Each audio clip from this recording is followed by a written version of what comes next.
Hello, hola a todos. We are Polar Cactus Consulting Group, and today we're diving into a transformative player in the food industry, Beyond Meat. Beyond Meat is a trailblazer in the plant-based protein products.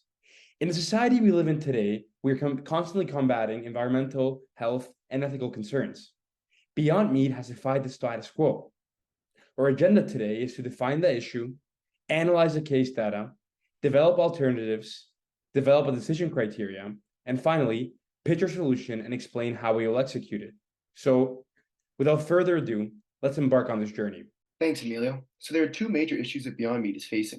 The first being the lack of a target market.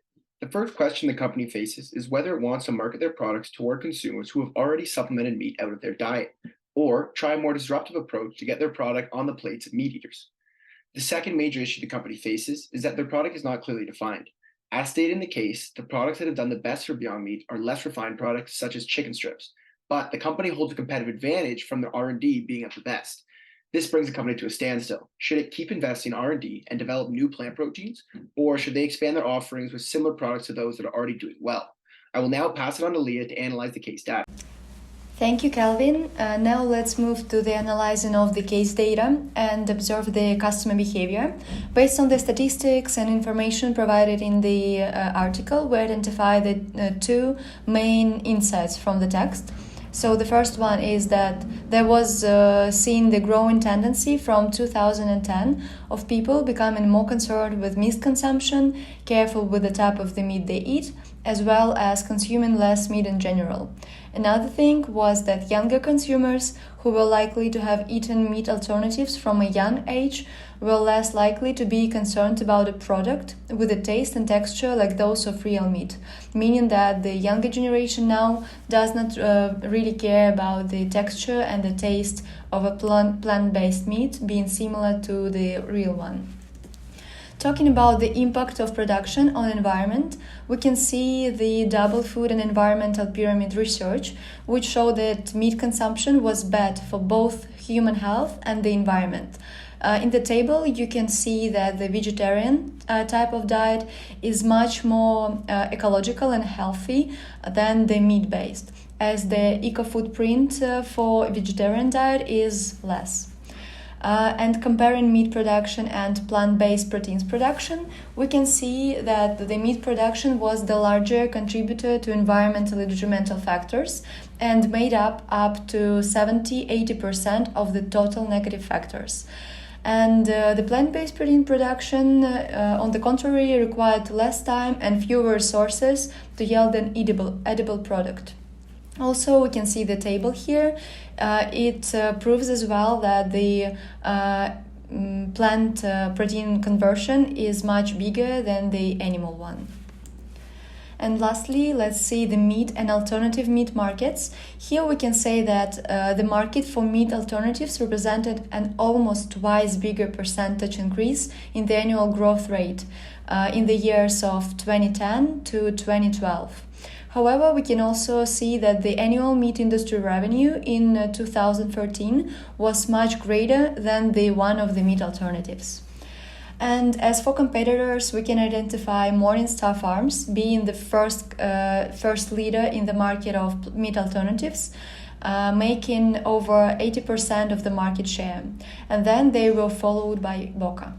In 2018, the meat market increased up to 1.8 billion of people, which was more than expected in 2012 and 2013. The pork industry consists on three main companies, which are Moyen Foodstuff, Wentz Foods Group, and Smithfield Group. The poultry industry consists on GVS, Sierra, and Tyson Foods. The beef industry consists on BRF, Congeal Incorporated, and Clemens Food Group. And the plant-based meat consists on Impossible Foods, Garden, and Beyond Meat. Two or more companies are located in the same country, which can lead up to concentrated pollution in the same space. Okay, so now I will continue to present the alternatives.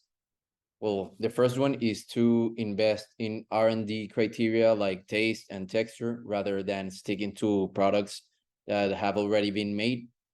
The second one is to accept that consumers may not mistake a plant-based product for the real deal or the real thing, and aim to make Beyond Meat a component of complete meals while incorporating ecological advantages that are related to climate change, following the guidelines of the double pyramid research in the marketing strategy. The third one is to target vegetarians and meat eaters who might be convinced or who might consider to try different type of foods. The last one is that the company can explore partnerships and collaborations with different companies that are in the food industry. This in order to expand its distribution network and to reach more consumers. Thank you, Jorge. To select the best alternative, we have carefully selected 3 criteria we believe will help us select a solution that best aligns with Beyond Meat's goals. First, a good solution ought to highlight Beyond Meat's value proposition of its ecological benefits and increased nutrients compared to traditional meat. Second, a good solution ought to be sustainable to ensure profits in the long run. And finally, a good solution ought to allow the CEO to keep control of his company so it goes in the direction he wants it to go.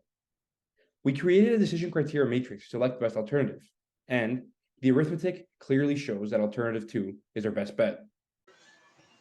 To achieve long-term market success, it is recommended that Beyond Meat repositions towards strategically defining and establishing its market positioning, while simultaneously clarifying its product offering to effectively cater to consumer needs and preferences. Next, by aligning to the direct needs of a demographic of consumers who are already adapted to the taste of Beyond Meat and will have the most future growth, provides more evidence of long-term market success. And lastly, by focusing on promoting Beyond Meat as a product that helps combat climate change, this recommendation can capitalize on the consumer buying trend to go green. It's best to accept that consumers will not mistake Beyond Meat for meat, to rebrand, and to advertise the other unique benefits that it offers as a plant-based product. We hope that you agree with our recommendation, and we thank you for working with Polar Cactus Consulting. Thanks. So how are we going to implement this recommendation? We will start by rebranding and repositioning Beyond Meat to Beyond Nourish. This name change will not only remove the stigma surrounding Beyond Meat, but put more emphasis towards the nutritional and environmental values the product provide. We will start this rebranding with a new campaign called Nourish Your Future. This initiative is targeted for health-conscious, environmentally aware consumers. We will accomplish this through the website and social media pages featuring images of meals where Beyond Nourish products take center stage. On other platforms, collaborating with influencers, chefs, and environmental activists will encourage them to create content showcasing products and the positive impact of plant-based choices. Loyalty programs and regular customer feedback initiatives ensure that Beyond Nourish keeps up with consumers' demands. Finally, by partnering with restaurants and supermarkets, we're furthering expanding Beyond Nourish's reach while offering support in menu development and consumer education. Plus, a portion of our profits is dedicated to environmental causes, reflecting our dedication to sustainability. Now, I will hand it off to Chris for a more detailed timeline of our implementation plan. In the short term, Beyond Nourish will conduct external market research on the young target market and set up and begin their social media campaign on Instagram, Snapchat, TikTok, and YouTube. In the medium term, they'll partner with local schools and universities to promote Beyond Nourish as part of their Back to School campaign. The option to replace meat with their alternative product will be available for all students in their cafeterias. Lastly, they'll partner with young influencers to advertise their products and hit closely to their target market. In the long term, they'll look at global and national expansion in different countries and regions all over the world. And they will measure the impact and analytics on a social, environmental, and economic scale. From here, they can make adjustments to their strategy and marketing campaigns. Now, we're going to take a look at the risks and contingencies. Thanks, Chris. Navigating Beyond Meat's new implementation plan involves addressing various risks. In the face of market competition, Beyond Meat will commit to market research to identify unique selling propositions and differentiate their products. To mitigate resistance to change, implementing a robust change management plan is crucial, emphasizing a clear communication and employee involvement. Managing brand reputation risk requires proactive monitoring of feedback channels and crisis management protocols. Rebranding costs can be mitigated by developing a detailed budget and transparently communicating the reasons for rebranding. For consumer education, target marketing campaigns across various channels can effectively communicate changes. Shaping a positive public perception involves open communication, sharing success stories, and highlighting sustainability efforts that Beyond Meat is engaging in. Lastly, staying compliant with regulations will be mitigated by staying informed, conducting regular audits, providing ongoing training, and establishing legal advisory teams to navigate changes effectively. These strategies collectively contribute to a resilient and adaptable business approach. Thanks, Zach. There are two different ways Beyond Meat can maintain their competitive advantage. Either they can continue to invest in R&D or can focus costs toward production and brand development. By continuing to fund their R&D department, they can be the first of their competitors to create new proteins and products that haven't yet been seen. If the company can consistently innovate quicker than their competitors, they will always have a competitive advantage. On the other hand, if they were to cut a majority of their funding from R&D and move it to production and marketing, they could create a stronger brand image and attempt to take over the fast food plant protein market with products like their chicken strips. Next is Jorge to speak on the last question. So the strategies and approaches implemented by the company that are aligned with the United Nations SDG number 12 is the responsible consumption and production.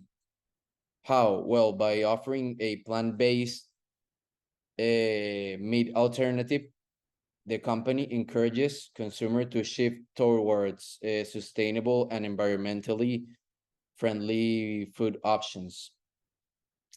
Beyond Meat product also connect with other sustainable development goals that are discussed on the 17 goals, which are the SDG number 2, Zero Hunger. The company's plant-based meat alternatives can contribute to addressing food security by providing alternative to protein sources that are not dependent on animal agriculture. The other one is the SDG number 3. The Beyond Meat products offer a healthier alternative to traditional meat, as they are lower in saturated fat and also in cholesterol. And the last one is the SDG number 13.